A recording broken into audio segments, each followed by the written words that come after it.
你有没有想过，除了时间，我们还有一样非常宝贵的资源，一直被我们忽视着、浪费着，甚至是挥霍着，那就是我们的脑力资源。不好好利用，有再多的时间，再疯狂的努力，可能只会导致虽然钱没赚到，但是身子垮了呀。今天呢，给大家分享6个基于最新脑科学研究的实用技巧，可以彻底改变你的工作方式、学习效率，甚至是赚钱的能力。首先呢，是大脑高峰期任务分配法。大脑呢，作为我们体内最耗能的器官，虽然只占体重的2%，却消耗了总能量的20%。最先要改变的就是开启一天的方式。如果你一早就开始回复短信啊、看手机啊、刷新闻啊，基本上就没有啥精力再去做其他重要的事情了啊，只想躺回去再睡一会儿。所以建议大家在大脑还没有被灌输垃圾的情况下，赶紧先做最耗神的任务，尽量减少呢在这个脑力高峰期去处理琐事，尽可能把它们安排在下午啊，或者是精力比较低的时间段。比如我一早最开始做的就是写东西，因为这个是我最耗脑力的。然后午饭之后啊，或者是下午的时候就回复一些邮件啊，反正这些也是我的垃圾时间，就干不了啥有用的，打个时间差。只有简简单的这么一个改变，就会大大节约你的脑力。那我们呢也可以记录一下一周内感觉最清醒、最有创造力的时间段。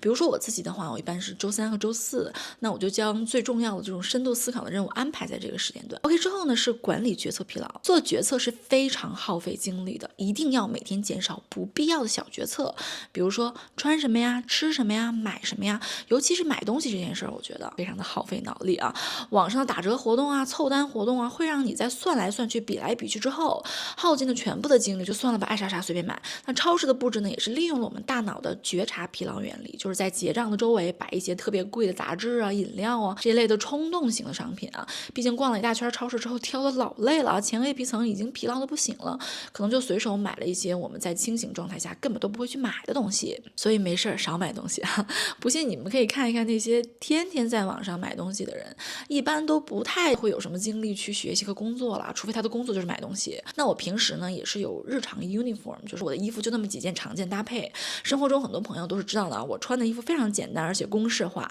就完全不需要我去过脑子的。那我建议大家呢，也尽量不要在晚上啊，或者是非常疲惫的时候去做决定。一般都会后悔啊，因为这个时候你已经没有什么脑力资源了，而重要的决定呢，就需要消耗大量的能量，就可能导致你无所谓的爱谁谁吧，就跟这个傻逼在一起得了。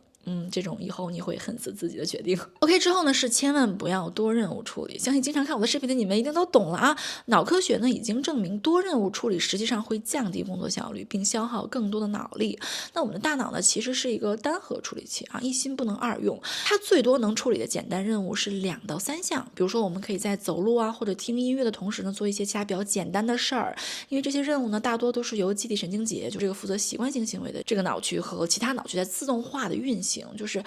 不会你听着歌就走不了路了，或者你开着车就不能说话了。当然，确实可能边说话边拐错一个弯儿，好吧，就是它没有那么占用脑子。但是大脑最多能处理的深度任务是1项，没错。就是1项，比如说，如果我们在写复杂报告的同时去分析数据，那就很容易又累又出错。那一边写作一边回复信息呢，就会破坏思路。而每一次你切换任务，大脑都需要重启程序，导致更多的生产力损失。其实我之前一直都觉得我自己是一个多任务处理大师啊，我不同时干着2件事儿，我就觉得自己好像浪费了时间。那事实证明，当我开始干啥都只干1件的时候，我的效率都不是说1倍2倍的增加，甚至就是可能是10倍到20倍的提高。我希望大家试一下，你试一下嘛，关闭所有打开的后台程序，什么音乐啊、歌曲啊、下饭神剧啊，通通关掉，真的很容易的丝滑进入心流。也尽量的优化一下工作环境啊，减少干扰。就如果你的工作、学习、工作的环境很乱的话，你就会觉得特别的累啊。至少你在工作范围内的这个区域弄得干净一点。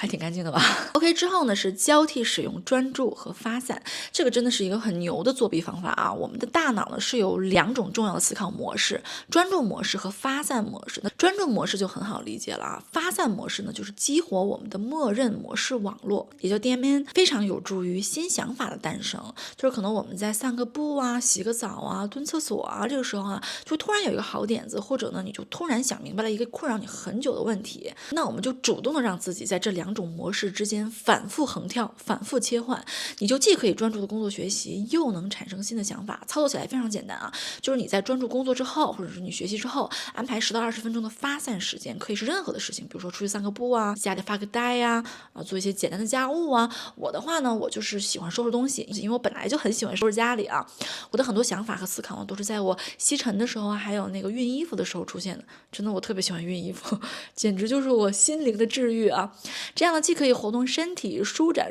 大脑啊，家里也非常的干净整洁，且不耽误工作。那如果你不是在家办公的话呢，你可以去接一杯水啊，在楼里面溜达溜达呀，或者是你整理你的办公桌。但是你一定要记录你涌现的想法啊！我们的大脑是擅长产生想法，不擅长记录想法的。就是我们一定要打造自己的第二大脑。以后呢，我也会给大家分享一下我是如何打造我自己的第二大脑的啊。当然这本书也非常好，我很推荐你们去看一看。但是我觉得他写的就是稍微有一点太复杂了，我的第二大脑比较简单。OK， 之后呢是使用视觉化工具，就是把脑海里面乱七八糟的想法可视化。这个可视化呢，可以是你简单的用笔写下来，我现在面对的问题有1、2、3、4。这4个点，或者是更复杂的，就用思维导图画出来。因为我们大脑呢对图像和空间的信息处理的更快，视觉皮层呢因为占了就大概30%的皮层面积，所以使我们在处理视觉信息的时候效率特别的高。那把一部分的认知处理外包给我们的视觉系统呢，也可以大大的释放我们前额叶皮层的资源。哪怕你就是记个流水账，或者是草草的画一个图表，